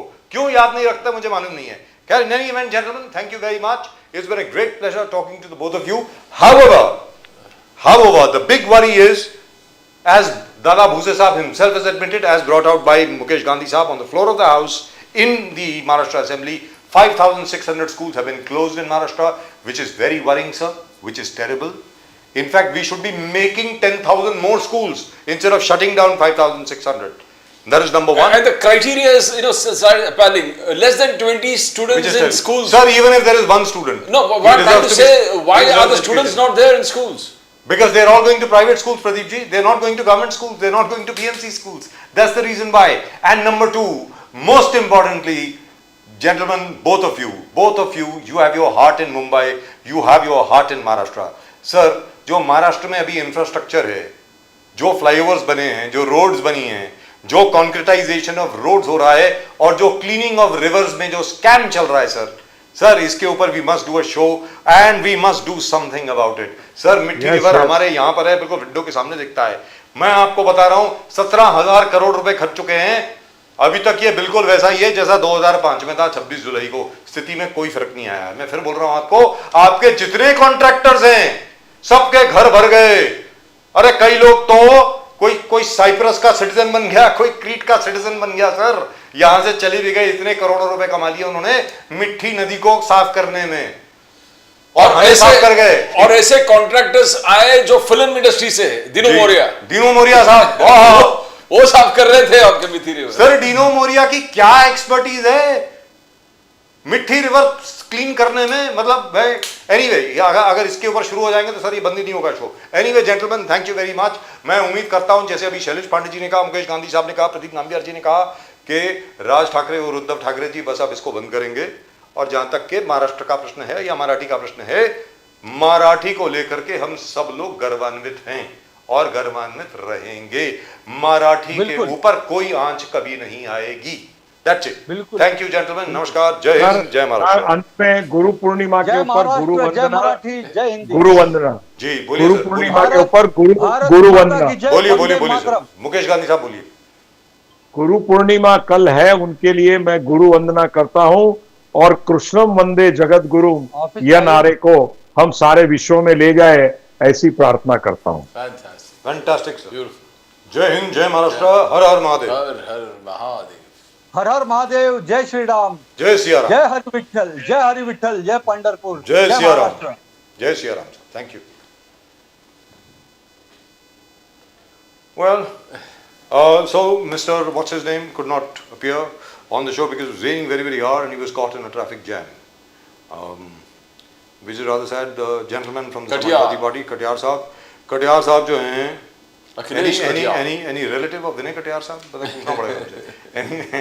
विनय कटियार साहब तो दोस्त हुआ करते थे हमारे, अयोध्या से जो एमपी थे, तो अब वो विश्व हिंदू परिषद के लीडर भी हुआ करते थे। फाइनली वो बाद में बीजेपी में आए, बीजेपी की टिकट पे जीत के भी आए। लेकिन मैं उम्मीद करता हूं कि ये एजिटेशन जो है मराठी को लेकर के ये बंद होगी सर अब, और भारत में जो इतनी पॉजिटिव चीजें हुई हैं उसको लेकर के एक पॉजिटिव मूड बनेगा, और मैं उम्मीद करता हूं कि सब लोग उसके अंदर शरीक होंगे। सर क्या है उसमें, अभी ये क्या कर रहे हैं मुझे समझ में नहीं आ रहा। I think they should stop now very frankly, but then who are we can only suggest, that's it. उसके आगे हम लोग क्या कर सकते हैं, क्योंकि जहां तक राज ठाकरे जी का प्रश्न है या उद्धव ठाकरे जी का प्रश्न है, स्पेशली राज ठाकरे साहब, his heart has always beaten for Maharashtra. His heart is with Maharashtra and he will never do anything to harm Maharashtra. I hope he realizes that enough is enough now. He must put a stop to it. That's it. And then the other thing which is very intriguing, आज तक प्रदीप जी राज ठाकरे साहब ने ये नहीं बताया है कि क्या वो वास्तविकता में उद्धव ठाकरे जी की सेना के साथ हाथ मिला रहे हैं या नहीं मिला रहे, अभी तक नहीं बताया। That's suspense. और लोग उनके प्रवक्ताओं से भी बोला कि you are not going to speak on the subject. You are not going to speak on this subject at all, which is intriguing. Well, that's just about it from both Pradeep ji and myself. और आपने अगर channel को subscribe नहीं किया है तो please जरा subscribe करें, please subscribe to the channel. The fastest growing channel of the nation. Nation now. Fastest growing channel of the channel nation. of the nation. And do send in your comments, अपने comments जरूर भेजें, specially Hindi versus Marathi को लेकर के जरूर अपने comments भेजें। I would love to read them out. And the fact that Narendra Modi ji has been accorded so many honors in so many countries, I think it's a great thing for India। और that's it. Guru Purnima की आपको आज ही बहुत बहुत शुभकामनाएं। गुरु पूर्णिमा कल है, लेकिन फिर भी आज से ही लोग जो हैं उसमें पूजा अर्चना शुरू कर देते हैं, इसलिए आप सब लोगों को गुरु पूर्णिमा की बहुत बहुत बधाई। Of course we will wish you again tomorrow. That's it from both Pradeep ji and myself. आप सब लोगों को नमस्कार। जय हिंद, जय महाराष्ट्र, जय भवानी, जय शिवाजी, वंदे मातरम, Vande Mataram. भारत माता की जय, जय हिंद। Jai Hind.